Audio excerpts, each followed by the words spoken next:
And today we are beginning our lecture, which is going to be sort of a double lecture devoted to the 21st century and the relationships between Russia and England. And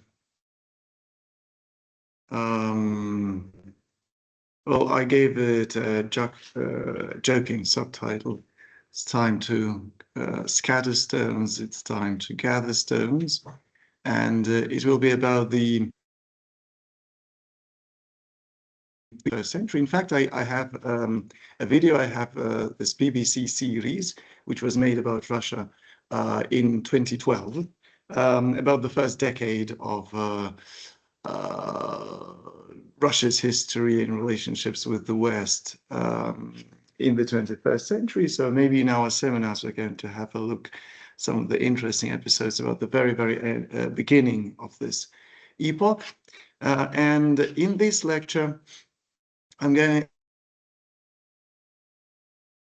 good sides and a bit on the bad sides in the relationships between Russia and England. So again, to look at the Russian diaspora in London, so the Russian people, Russian expats in England, and simultaneously we'll discuss the role of London and of the UK in the support of Russian traitors, defectors, and oligarchs, because it sort of cuts both ways. Then we're going to look at the English expats in Russia and their community, what they write about, what they used to write about Russia in the first 2 decades. Then the cultural cooperation about the Russian Maslenitsa and all the other interesting things and events which happened in England, the Russian church in England and the English church in Russia. A bit about the new memes and some tendencies. That will be the contents of the first part of this lecture. So we left off our discussion last time when we discussed Boris Yeltsin and the visit of Queen Elizabeth II to Russia, a historic visit, because never before had a British monarch set foot on the Russian soil. Well, of course, Russian leaders have visited England many times. And but at the beginning of the 21st century, also to me looks historic, and that was the visit of President Vladimir Putin to England. That was in 2003, I think, when he visited England, and he was received by Queen Elizabeth. Vladimir Putin was the Russian state at the time, full of hopes, illusions, and well, full of good plans. So there were these. There is this of Vladimir Putin with his wife.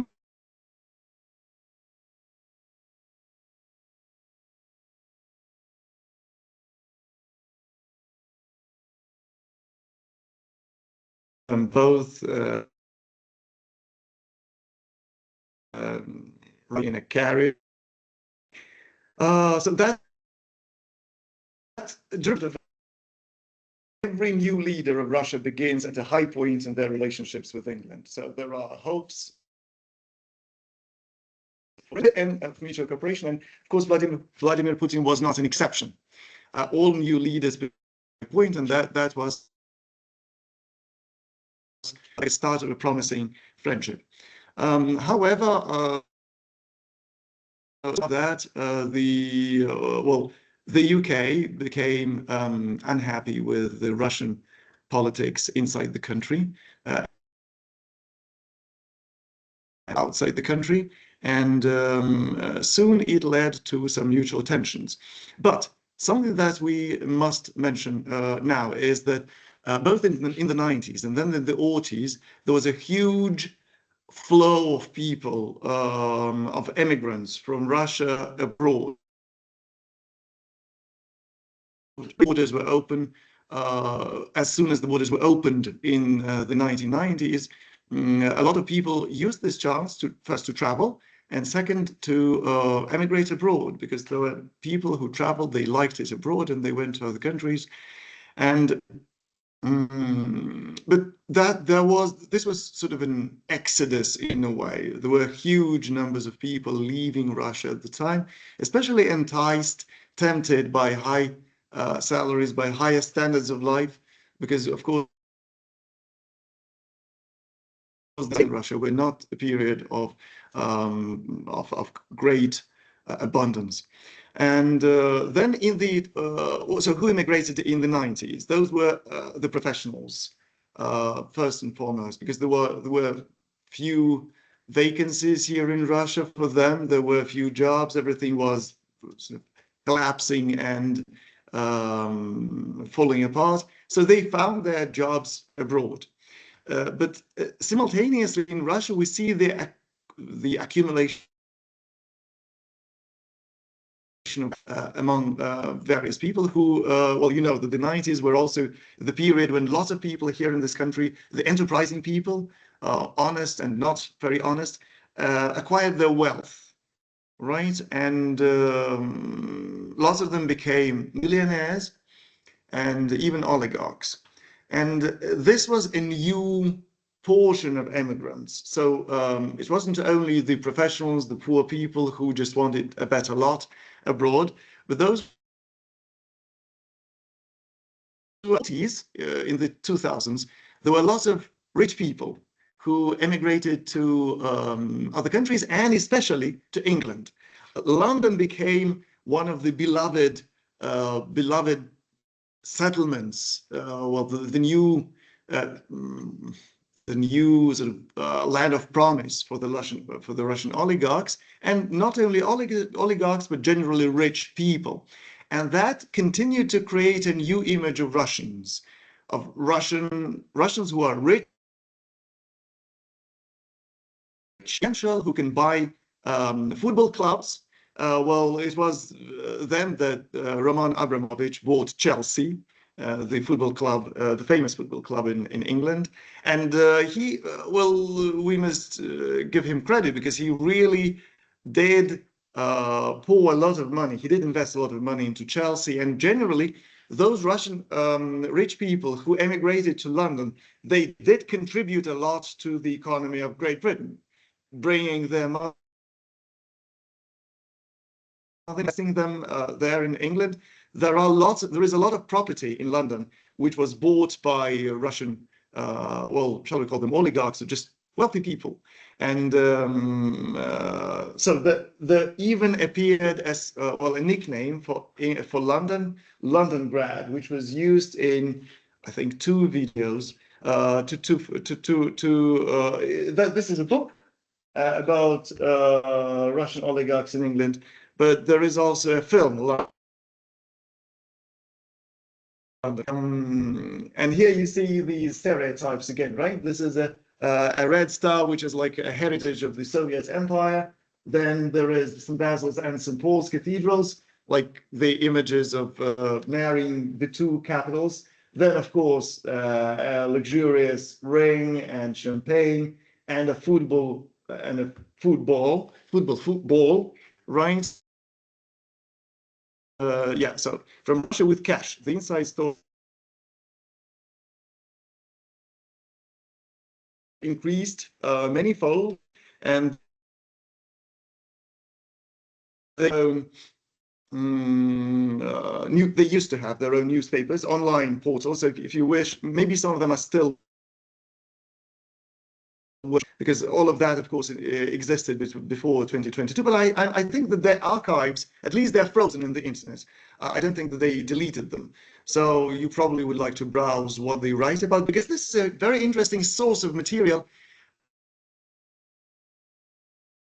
about psychology and culture of people who are essentially bilinguals, right? So people who live both in the two cultures at the same time, the English and the Russian one. So you can also find some information about their discoveries of what it is usual in England, what is unusual for us there. So these are the Russian newspapers in London, in England.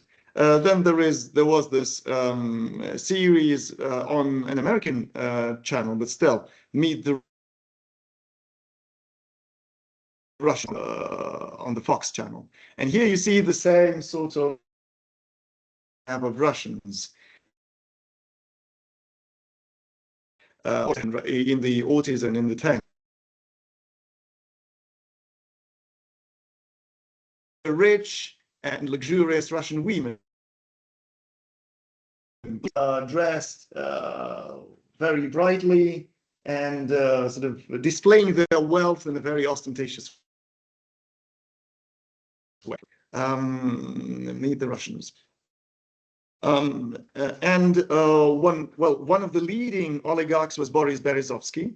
And I'm going to speak about him a bit more. And what I discovered to my surprise when I was teaching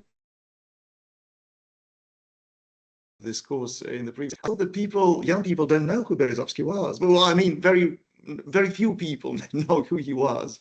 And that was a discovery for me because, well, in the 80s and then in the 2010s, his name was a household name. Everybody knew who Berezovsky was, and then no, nobody knows. But I'm going to speak first not of him, but rather of somebody who was tightly associated with him, and that was Alexander Litvinenko. Litvinenko was a defector. He used to belong to the KGB. He was not a very high official there, but still he was a KGB man, and he defected to England. And with him, he brought some information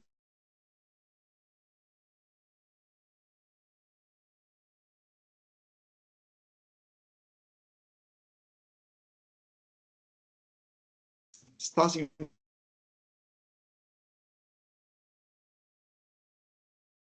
So before that, the secret services pursued these traitors and defectors and killed them abroad.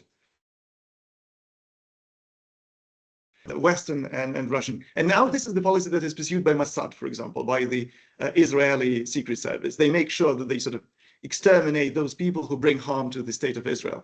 But between the Russian and the Western secret services, there was this agreement, sort of oral agreement, that these people would not be. So, and Litvinenko was not a particular, well, harmful defector. So before him, Oleg Gordievsky had brought much more damage to the Russian secret services. But then at some point, well, there was 2006, I think, when Litvinenko, who had been residing in England for some time, announced that he was poisoned. And I decided not to give you the a very widely known photograph of Litvinenko on his deathbed, because this is really a disturbing image, where he is really sort of yellowish hue and he's lying on his bed. He claimed that he had been, and then the investigators said that he had been poisoned by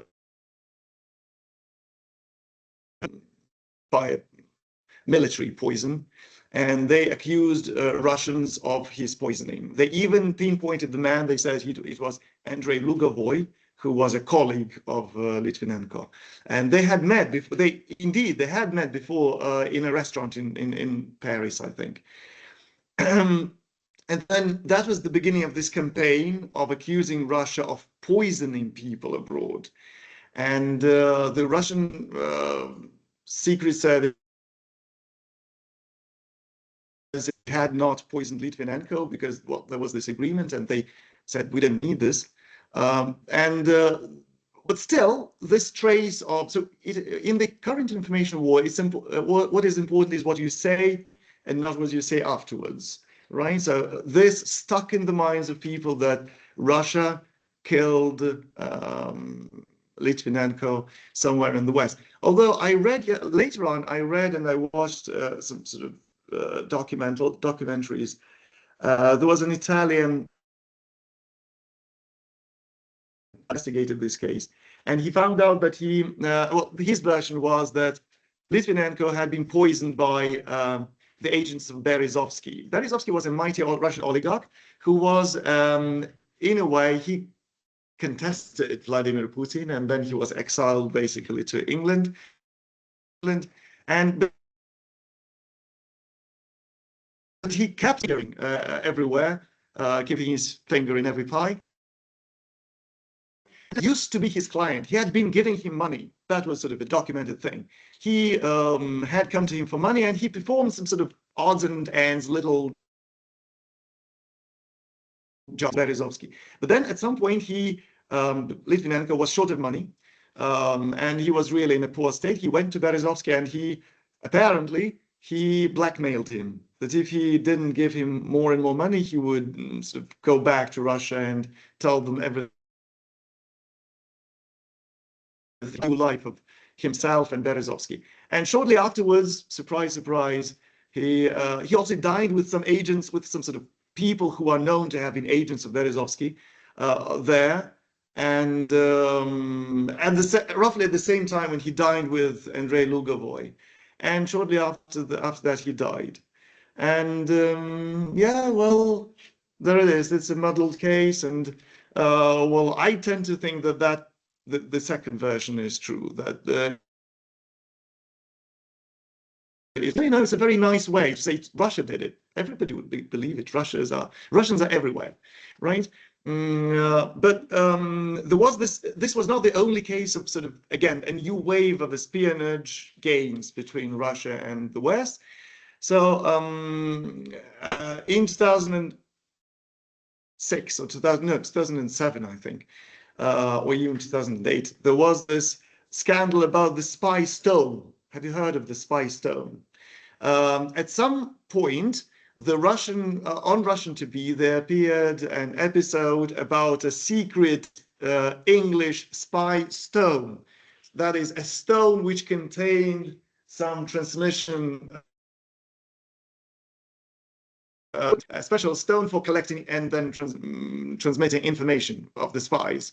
And there was this episode on Russian TV, and everybody said that this was what the English had done. And of course, the English Secret Service and the English official government officials went out on TV and said, no, of course not. These are just Russian fairy tales. Oh yeah, I'll tell you in a minute. They said, well, of course, this is something they made it themselves and now decided to accuse England. But then in 2012, the BBC issued this documentary about Vladimir Putin. And it was the first time in that movie that some assistant official of the English Secret Services admitted that they had done this. And then there was this publication in the BBC that the UK did spy on Russians with a fake rock. So in this video, I think I'm going to have this video. Well, the Russian FSB service, well, they sort of tracked those people. Of course, there are lots of English spies, have always been. And they tracked some of them, and they found this stone because at some point it broke down. And the embassy official came to the park. It was just lying in a park. And they came and they collected it, took it away, and then fixed it, put it back and put it in the same place. So what they did, probably that was sort of Bluetooth technology or something like this. So the spies would come near it, leave some information, maybe on these storage cards or maybe on Bluetooth or something. And then the residents, the spies, the real spies from the embassy would come and collect this information. So that's how it worked. And well, yeah, the Russians seized this stone and then sort of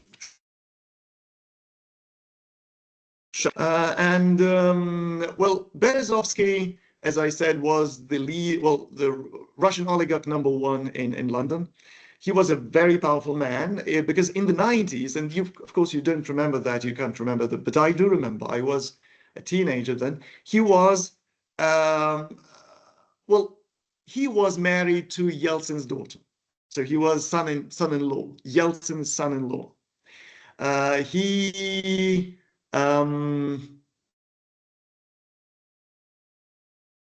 making something. Well, he was a relative. Can you Google for what he was? He was married to some, yeah, Boris Berezovsky. Who was he married to? Because now I just started having doubts. So I think, yeah, he was married to some sort of daughter of somebody important. And then he controlled a lot of Russian companies, a lot of Russian wealth. And he was an oligarch in the true sense of this word. So somebody with a lot of money and with a lot of influence. His headquarters, the building, all his business was at Paveletskaya metro station. You can still see it when you exit the circular line, Paveletskaya metro station. And just to the right of you, there is a low building of the 19th century mansion. And that was the headquarters of Baobab. That was his nickname here in Russia. Yeah. There is a church next to it, and that building so it was his headquarters. So have you found who he was married to? Yes, close to.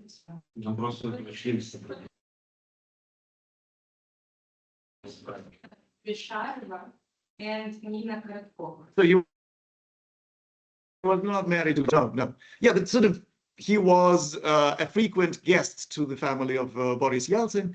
He visited him, easily visited him. And of course, that gave him a lot of power. In the 90s, he was basically the great eminence, Serый Cardinal, the great eminence of the Russian state. And, well, this is something that I can tell you from were in politics in the 90s and who told that to me firsthand. As the Russian proverb goes, "За что купил, за то продаю." So this is the story that I heard from this gentleman. He said that when Yeltsin was close to sort of retiring, because everybody knew that he would need a successor, and Boris Berezovsky was the real master of Russia at the time, he started to look for a person who would replace Boris Yeltsin and who would continue, well, as the man said, that he was at the time already connected to the English, and that his plan was to continue to dismantle Russia further. So the first the first stage of dismantling the Soviet Union had been done in the 90s, right, at the beginning of the 90s. And that was when the further republics fell off. But the next stage was to continue and to dismantle Russia further into the other parts, like Siberia, Yakutia, Tatarstan, Dagestan, and all the other territories. And Boris Berezovsky was looking for some lad and who could obey him, because he would owe everything to him. So in the version of that gentleman, I repeat, this is something I heard, this is not something I know, well, know of. He said that it was he who found Putin, Boris Berezovsky. But what is definitely true is that Vladimir Putin would never have risen to power unless Boris Berezovsky had given a go-ahead to him, because he was the master at the time. So, but that man said that he sort of picked Putin because he thought he would have to be grateful to him for everything, that he would keep his, he would continue to be the great eminence of Russia, and Putin would just be the nominal leader as Boris Berezovsky. But history showed that he had miscalculated Vladimir Putin, and that he was, well, somebody different. But anyway, when Putin came to power, Boris Berezovsky tried to continue to rule Russia and to control Putin and to control the Russian. But Vladimir Putin, well, found sort of, well, in his character, the courage to oppose Berezovsky. That was a dangerous thing, of course. You can imagine how many people were killed in those days. But in a way, Putin won this power struggle. And Boris Berezovsky fled to England, where he spent the rest 12 or 11 years of his life. But he didn't content himself with just enjoying his wealth. Continued to sponsor the different movements and events that would harm what he thought was Putin, but of course it was harming Russia as well. So he sponsored, at the beginning of the 2000s, even before he fled Russia, he dealt with the Chechen terrorists. Then he continued to sponsor the Maidans in Ukraine and Georgia. So in 2004, there was the first Maidan in Ukraine, the Orange Maidan, when Yushchenko came to power. Berezovsky sponsored that. Then even before that, there was the Maidan in Georgia when Saakashvili came to power, the Revolution of Roses. And Berezovsky was there as well. And then so he continued to sponsor those people who could be spies, defectors, Litvinenko, and others.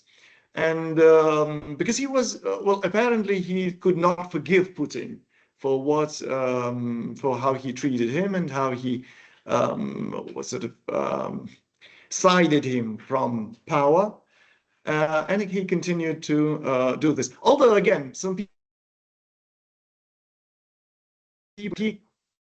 he was, of course, sanctioned. He was not supposed to come to Russia. Officially, if he came, he would be arrested. But he did come under a different name. We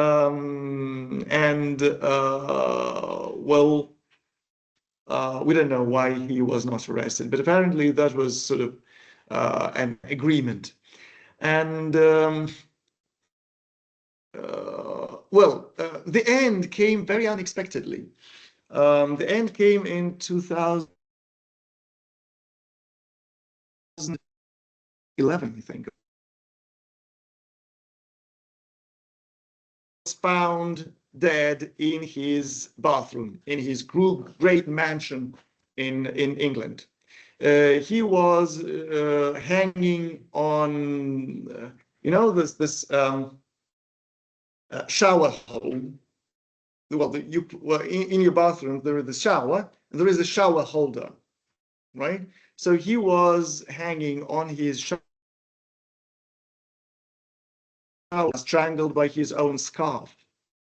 There was a lot of, the English investigate. Yeah, do you have a question? Держатель для душа. Kronstein, right? Yeah, well, sort of, yeah. That was a very strange story, and nobody could understand anything. And then very soon, the English investigators said that that was suicide. They said, this is suicide. Of course, it was a very difficult version because, the people, there were lots of interviews shown at the time. His friends said that it was very unlike Berezovsky. It was not in his character at all to kill himself. He had always been a very cheerful, very energetic person who never gave up, who never despaired. So they were very much surprised why he apparently committed suicide. And then, and then some people said that he had been having some trouble. He had, his wealth had decreased substantially by that time. But again, I saw the interviews of his friends saying that, he had decreased but much. He was still a wealthy man. He was no longer a billionaire. He was no longer an all-powerful oligarch, but he still was quite a comfortably well-off man. And there was one more thing which surfaced at the time, and that was it appeared, and Peskov was his name, the press secretary of this, Dmitry Peskov, said that he had written a month before his death or 2 weeks before his death, and allegedly in that letter he asked Vladimir Putin for an opportunity to come back to Russia officially. And then, if this is true, of course, I have no doubts about who killed Berezovsky, and those were not Russians, of course, because you can imagine how much he knew about the English politics, how much he knew about the English actions against Russia, and how much he knew about dissidents and people abroad who sort of spoke against Russia.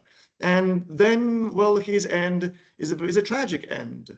In a way, when he died, I even pitied him. Well, because and then this was a photo taken a year after his death. This is his grave, and I think it gives us so much philosophical food for thought.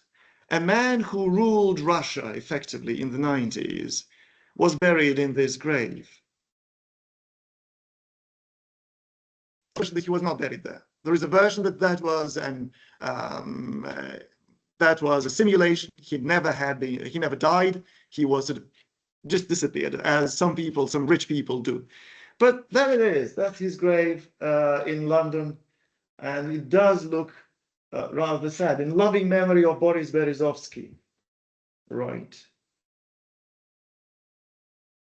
So now let's look again at the cheerful side. So the London community is not just the oligarchs and people with money, and not just people who continue to harm Russia. Lots of good people emigrated to England. I do know many of them myself. And of course, Russia and England, the 2010s was also a very fruitful decade in continuing those cultural relationships between our two countries. And Russia opened the Pushkin House Trust, whose aim was to spread the knowledge of the Russian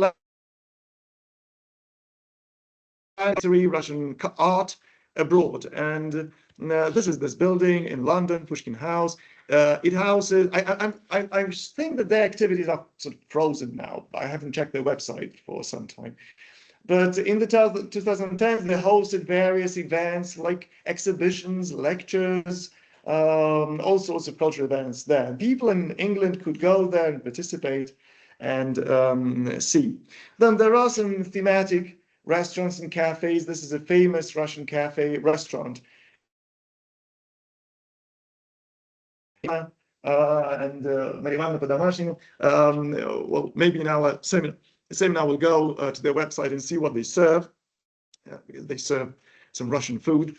And then you can get an idea of how big the Russian community in England is if you look at this picture of the Russian Maslenitsa.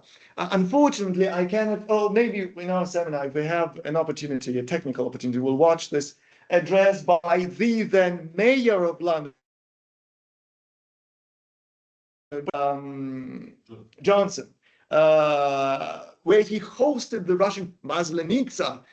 Well, welcome the Russian Maslenitsa, and let's celebrate it together. There was the Russian Maslenitsa festival in England for several successive years, and Boris Johnson participated in that. By the way, Boris Johnson does have Russian roots. That's why he's Boris. Or at least roots from the Russian Empire. And well, you can see that the Russian community is really, really big. This is Trafalgar Square, and this is the Russian Maslenitsa festival. Then there was also the session for several consecutive years in England. Bismerny Polk, and again, this is Trafalgar Square with lots of Russians walking with portraits of their beloved ones and remembering all that, remembering victory.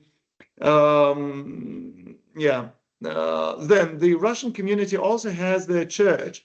Last time I told you about Metropolitan Antony of Suroj, and this is the church that he and his congregation, his community, the Catholics, I think. So this is initially a Catholic church, but they bought it from them, and now it is the main Russian cathedral church in London. If you want, if you are in London one day, I recommend that you go and visit it on a Sunday, because you will see lots of interesting things there. You will hear them singing in English and in Russian, and meeting lots of interesting Russian people and English people there. Well, after the death of of Metropolitan Antony, there was a rift, a schism in his community. So some people preferred to go away to the Constantinople church. Some of them stayed inside the Russian Orthodox Church, and unfortunately there was this sort of political division after his death. But still there is a sizable, a big Russian community and a big community of Orthodox Christian English who continue attending this church. It's in Kensington, Kensington, not far from Hyde Park and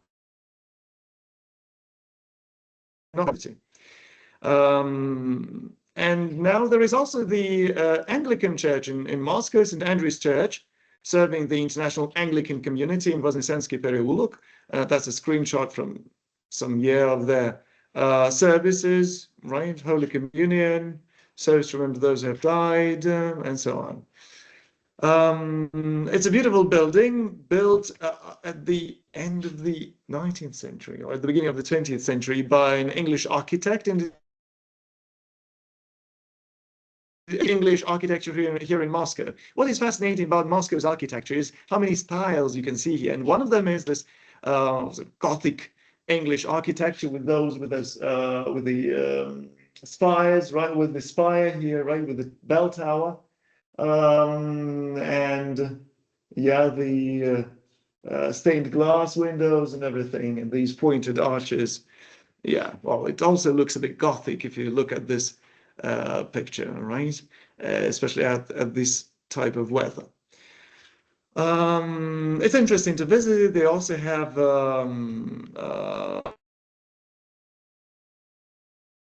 with the organ, yeah, and yeah. There used to be an English community here in Russia. Well, it wasn't a very big community, but there were still quite a few English people here. And for example, there is this website called Internations, which aims to put in contact people who live at a particular place, but who belong to a different community. So, for example, registered there. So, and those are the people who lived here in Russia. So some of them, as you see, are Russian citizens who registered as Brits to participate in the events. But sometimes they sort of organized events at the English embassy. There were sort of dinners, parties where they were invited. They just mixed together. So, and they could also discuss things. They also have their own, probably they still do have this recommended expat blogs in Moscow, in Russia, who wrote their own blogs about their life in Russia. Russianness, English dad in Moscow, you say potato, I say vodka, northern lad in Moscow, Ion Moscow, and so on. Russian light. So, for example, this was Planet Russia. That was a collection of blogs. So people, and it still is there. I think they haven't taken it down. I don't think that there are still people writing there. Maybe there are, but there were still people there who contributed their posts. So, American and Russian village, Russians farming for coronavirus season. So those were the blogs that were written by Americans and English and other expats here in Moscow. It's a very interesting, also a very interesting idea to explore this. Well, I've already shown you this video with William Hacket-Jones, who has an expat here in Russia, Shakespeare Platypus, and he has a special rubric, Obusevшие, about people who had come to Russia and about the way they experienced Russia. A very interesting cultural window onto the people whose native culture is not Russian, but who have come here and partly assimilated, and how they view these differences. It's a hugely interesting thing to explore. Also, his guest was Craig Ashton. I showed this video with him, and he also he continues, I think, to write on Facebook. I don't know whether he's still writing on Facebook, which is now prohibited here in Russia, right? But he issued a book, Извините, я иностранец. I bought it, and an interesting book it is, with some of the insights, because when you see, you see, why is it so interesting to read this sort of, to watch these sort of things? Because it gives you another mirror onto your culture. It's like a double mirror onto your culture. Here in Russia, we're used to natives, we're used to this culture and our language and everything. But if you see that in the mirror of people who came here to Russia to see it from a different angle, we start to see new things about our own culture. So it's not only about seeing the English culture, it's also about seeing our own culture from a different angle. And I think that's fascinating. One more blogger who writes about Russia a bit. He works here in Russia, and he sort of speaks a bit about his activities. He is Justus Walker. He's also a fascinating man. Maybe again in the seminar, if we have this technical opportunity, we'll see it. He came here in the 90s when he was still a kid with his parents. They were Protestant missionaries. They came to Siberia, and in the 1990s, lots of American Protestant denominations sent their missionaries here to Russia, because that was the time when Protestants came here, and his parents came here as well. So he spent a couple of years here in Russia as a kid. Then they left back to the United States. He went to college, I think. Well, anyway, he got some education in the United States, and then he decided to come back to Russia. If you listen to his Russian, he sounds more Russian than some Russians. He speaks like a real Russian muzhik, with a very typical Russian accent. He lives in the Altai region, where he has a farm. He has a successful farm. He has 2 channels. I think one of them is in Russian, the other one is in English. He continues to sort of do some missionary work as well. He is a passionate Protestant Christian, so they have their own community there. But he also speaks about, well, various things. I remember his video where he that was entitled, "Which state in the United States is it better to emigrate to?" And he opened this video and said, well, I decided to shoot this video, to make this video, because so many people keep writing to me asking state in the United States to emigrate to. And I decided that I will give my answer now so that I could refer people to this later. He said, well, the best state is the Altai state. Because he said, well, if I wanted to stay in the United States, I would. I still have this opportunity. But I decided to come here to the Altai, so I think it is one of the best places to live in. One more guy, who is not so popular, and he probably didn't have this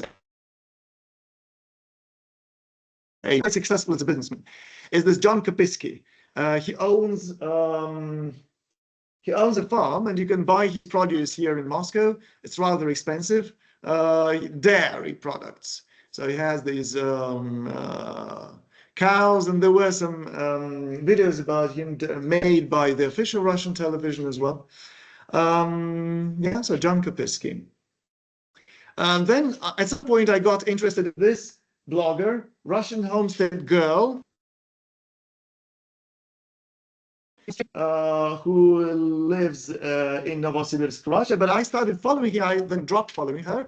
But then at that time I followed her because that was the time when they still wanted to stay here in Russia. There was even this sort of video which went viral, where they asked for help because they wanted to emigrate with their whole family to Russia. She's the daughter of a guy who wanted to emigrate here to Russia, but then they didn't have this technical opportunity, so they had to leave Russia for some time.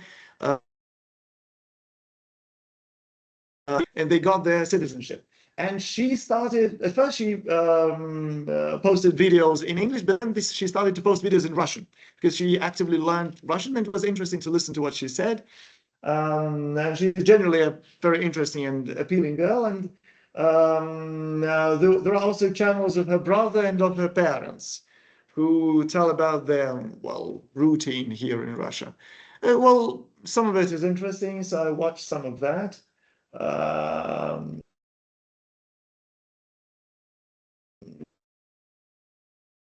This comic, Milo Edwards, lived for several years here in Russia. He's a stand-up comedian, and then he left. But here on this, if you follow this link, you can watch his stand-up about Russian Post, which I think is really funny. Yeah, it is in Russian.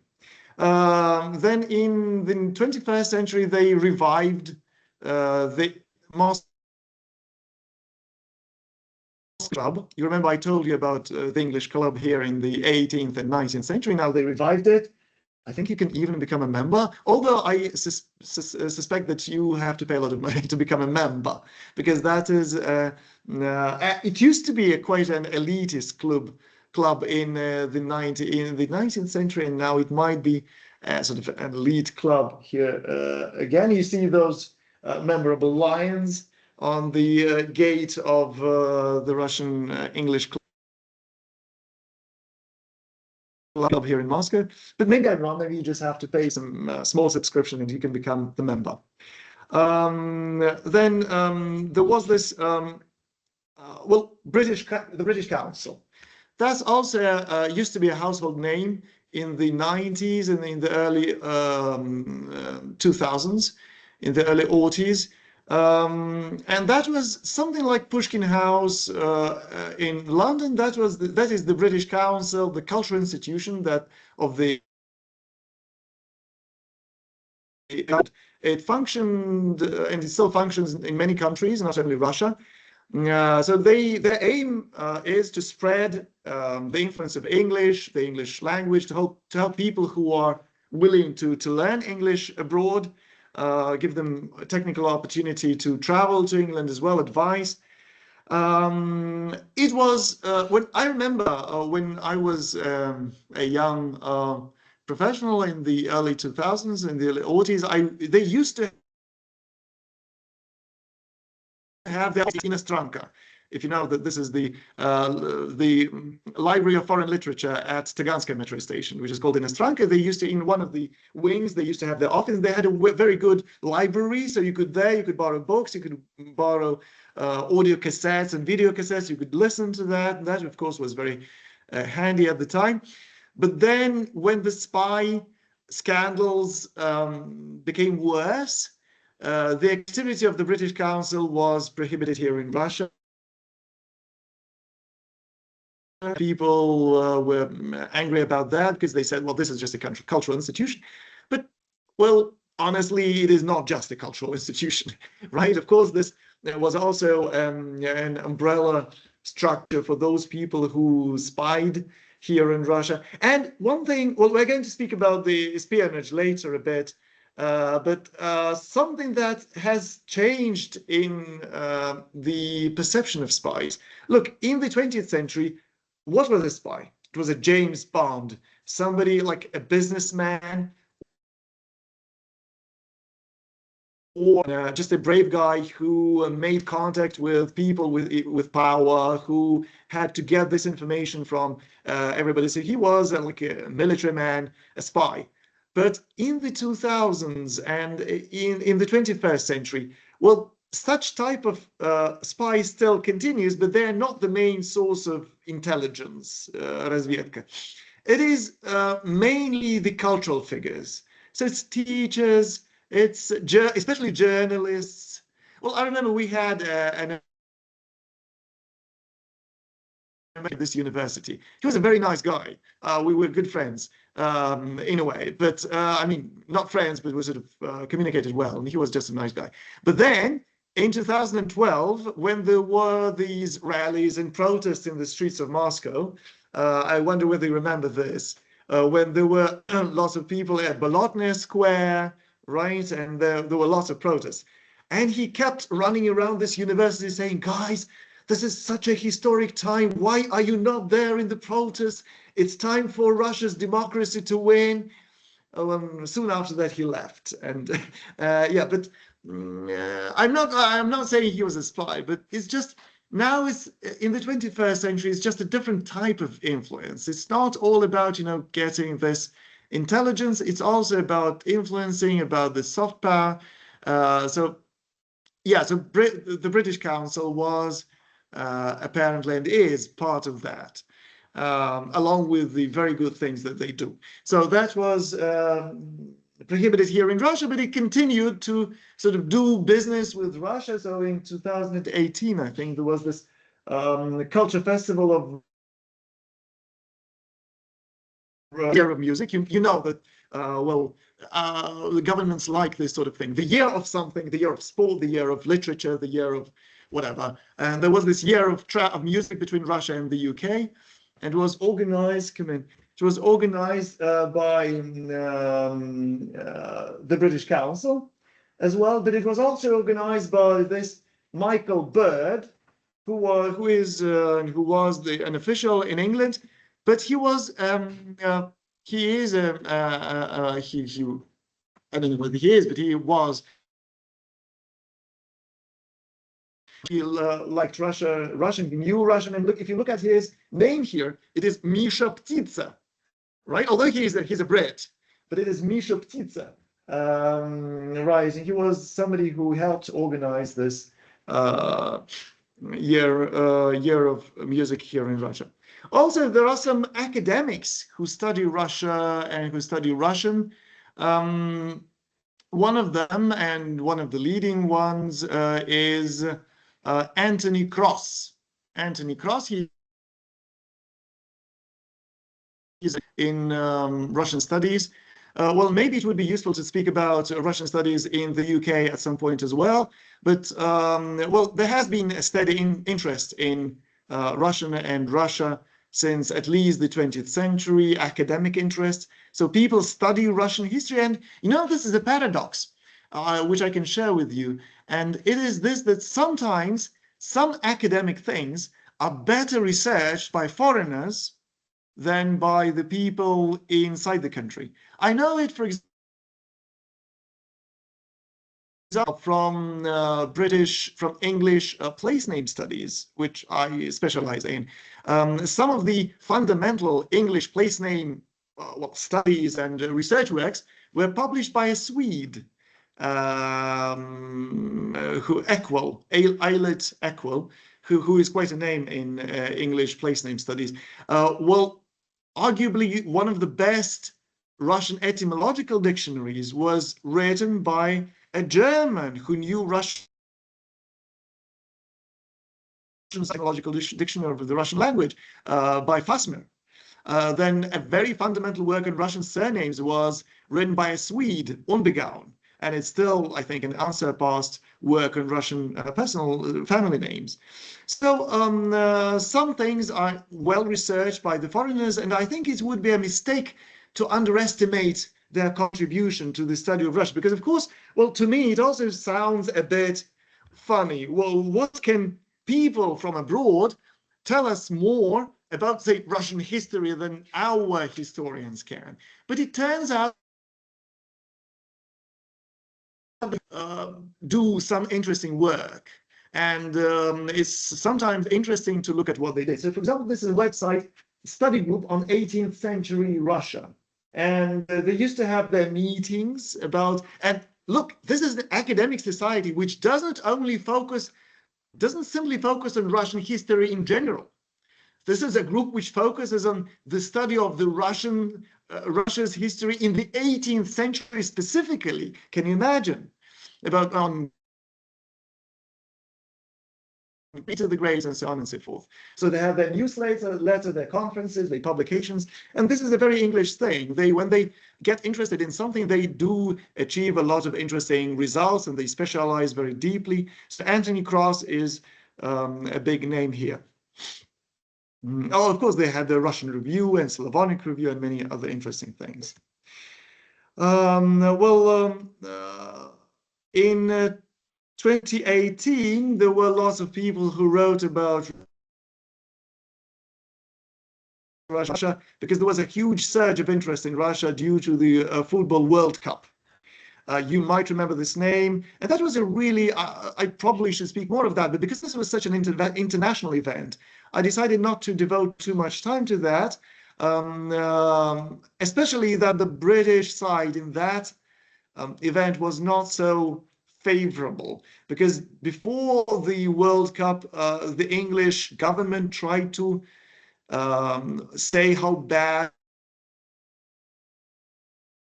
it is. They warned their fans from going to Russia. That's why much fewer fans from England came than there could have come. But those of them who did come left very happy. Some of them decided to record some videos about how well everything is, that there are no dangers that the British press wrote about.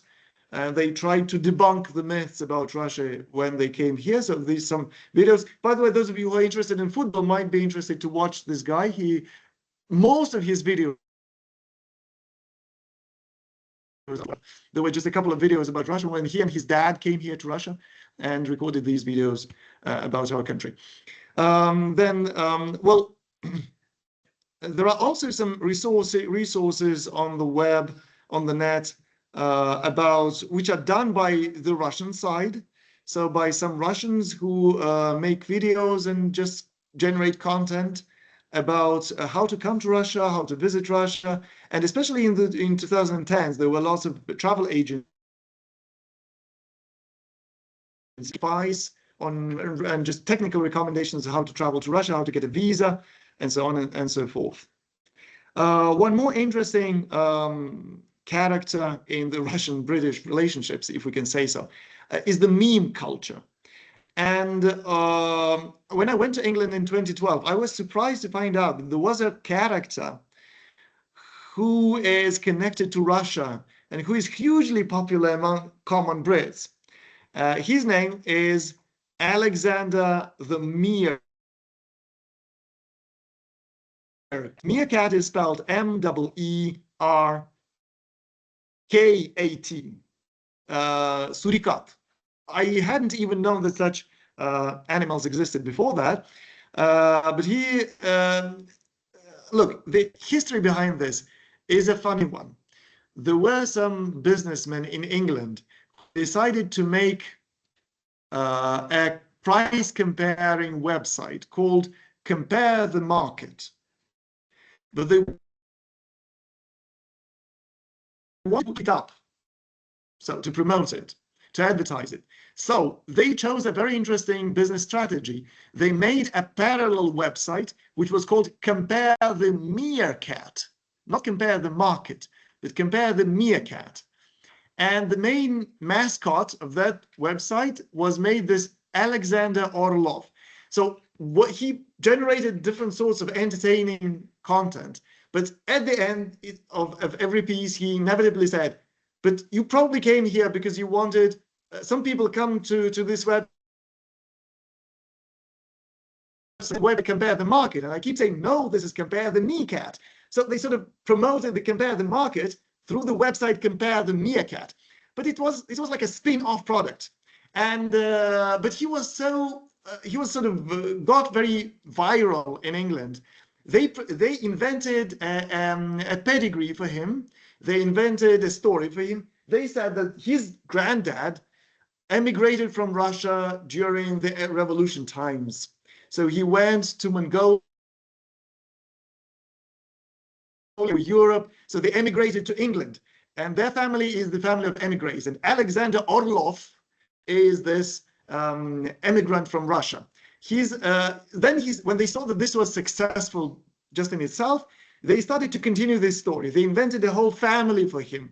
So his brother is called Sergei. He lives in Mirkovo or Mirkatovo village in London, in England. His nephew